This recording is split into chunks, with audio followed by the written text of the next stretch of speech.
नमस्कार, Atharva online study centre में हार्दिक स्वागत है। आज हम ये वीडियो में डिस्कस करेंगे जो न्यूमेरिकल पूछा गया है बीओई केरला बीओई एग्जाम में। तो आपको फाइंड करना है steam generated per KG of coal fired boiler में। तो आइए आगे बढ़ते हैं। तो ये केरला बीओई 2018 पेपर 1 जो उसमें न्यूमेरिकल पूछा गया है वो न्यूमेरिकल के गिवन डेटा आपके सामने है कि जो स्टीम पावर प्लांट है उसमें इकोनोमाइजर इंस्टॉल्ड है और उसके जो ऑपरेटिंग पैरामीटर है वो दिए गए हैं। तो यहाँ पे हॉट वेल टेम्परेचर 25 डिग्री दिया गया है। Partial pressure of water vapour in flue gas जो 0.1 bar, temperature of water at inlet header यानी इकोनोमाइजर में जो पानी एंटर होता है उसका इनलेट टेम्परेचर 60 डिग्री है और जो गर्म होके वो पानी बाहर निकलता है इकोनोमाइजर से वो 100 डिग्री सेंटीग्रेड है।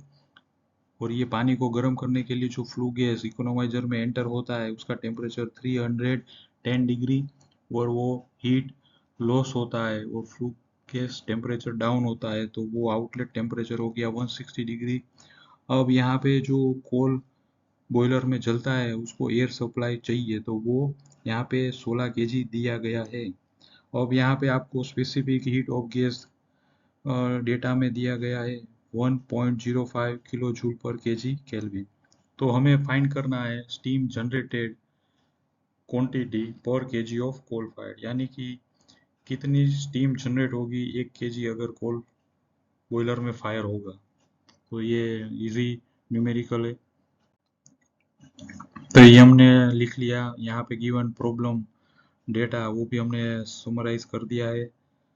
तो डायरेक्ट ये न्यूमेरिकल को हम सोल्व करते हैं।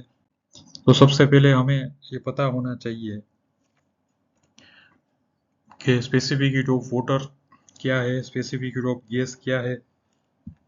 तो यहाँ पे specific heat of water 4.18 kilo joule per KG के लिए हमने एज्यूम किया है और ये गिवन डेटा में स्पेसिफिक हीट ऑफ गैस दिया है। खास याद रखिएगा unit kilo joule per KG kelvin होना चाहिए। अब हमें पता है जितना हीट लॉस होगा फ्लू गैस का वो equal to heat gain by water. तो हमने यहाँ पे इक्वेशन को लिख लिया है। तो mass of steam into specific heat of water into temperature difference equal to mass of flue gas into specific heat of gas into temperature difference। तो ये अभी फॉर्मूला हम सोल्व करने से पहले एक चीज देख लेते हैं कि यहाँ पे मास ऑफ फ्लू गैस कितना लेना है हमें। डायरेक्ट तो दिया नहीं है तो मास ऑफ एयर हमको दिया गया है तो वो हमें 16 केजी हमने लिया है न्यूमेरिकल गिवन डेटा में से प्लस मास ऑफ कोल। तो ये हो गया हमारा total mass of flue gas यानी कि कोल प्लस एयर क्वांटिटी जो हो रही है वो मास ऑफ फ्लू गैस है। तो यहाँ पे 17 केजी हमें मिल रहा है। ठीक है, अभी ये इक्वेशन को हम सोल्व करते हैं। मास ऑफ स्टीम फाइंड करना है इंटू 4.18 वैल्यू ले लिया। जो टेम्परेचर डिफरेंस है वाटर का outlet minus inlet equal to mass of flue gas ये हमने फाइंड किया था ऊपर के इक्वेशन से into specific heat of gas ये हमने गिवन डेटा में से लिया है।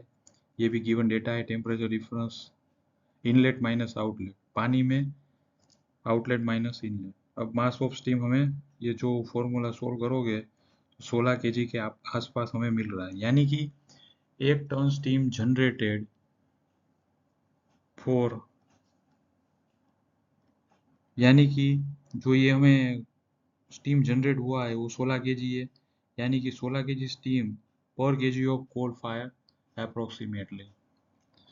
तो ये हमारा न्यूमेरिकल कंप्लीट हुआ। तो ऐसे ही बीओई एग्जाम में न्यूमेरिकल पूछे जाते हैं। आपको खास यूनिट कन्वर्जन पता होना चाहिए, बेसिक फॉर्मूलेस याद रखना है।